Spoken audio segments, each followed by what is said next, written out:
তুমি কি কখনো ভেবেছো কেন শ্রী বিষ্ণুকে সবসময় শায়িত অবস্থায় দেখা যায়? কেন তিনি অনন্ত নাগের উপর শুয়ে আছেন এক অন্তহীন সমুদ্রের মাঝে? অনেকে ভাবেন এ যেন বিশ্রামের প্রতীক, কিন্তু আসলে এটি বিশ্রাম নয়, এটি গভীর যোগনিদ্রা, এক মহা ধ্যান। এই ধ্যানের অবস্থায় শ্রী বিষ্ণু নতুন সৃষ্টির পরিকল্পনা করে।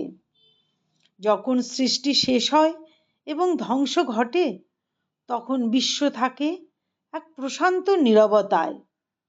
কোনো নতুন সৃষ্টির কাজ তখন চলছে না, আর পুরনো সৃষ্টিও লীন হয়ে গেছে। এই অবস্থাকেই বলা হয় ক্ষীরসাগরে শয়ন। ক্ষীরসাগর হলো আসলে প্রতীক, এক অসীম সম্ভাবনার ক্ষেত্র, যেখানে সব কিছু লীন হয়েছে, আবার নতুন জন্ম নেওয়ার অপেক্ষায় আছে।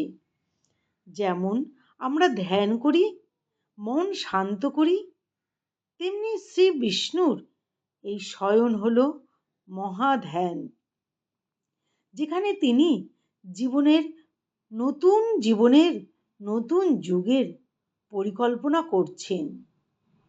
তুমি খেয়াল করো, যখন আমরা নিজের জীবনে শান্ত হই, নীরব হই, তখন ভেতরে ভেতরে এক গভীর শক্তি জমে ওঠে।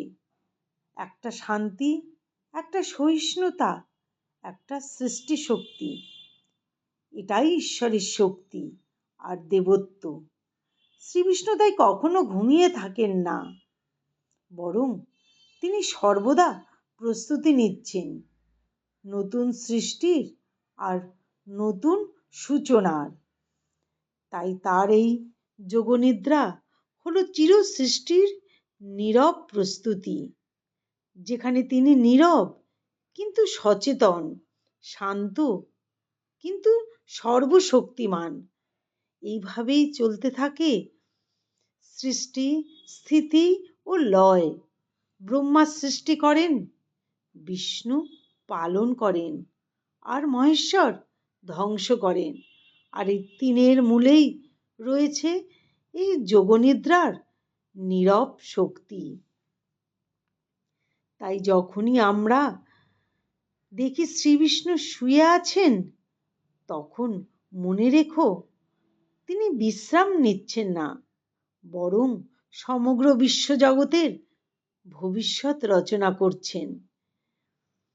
শান্ত থাকো, ধ্যান করো, কারণ ঈশ্বরের মতোই তুমিও নিজের জীবনের নতুন সৃষ্টির প্রস্তুতি নিচ্ছ।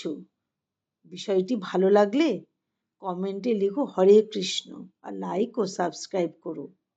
ধন্যবাদ। নমস্কার।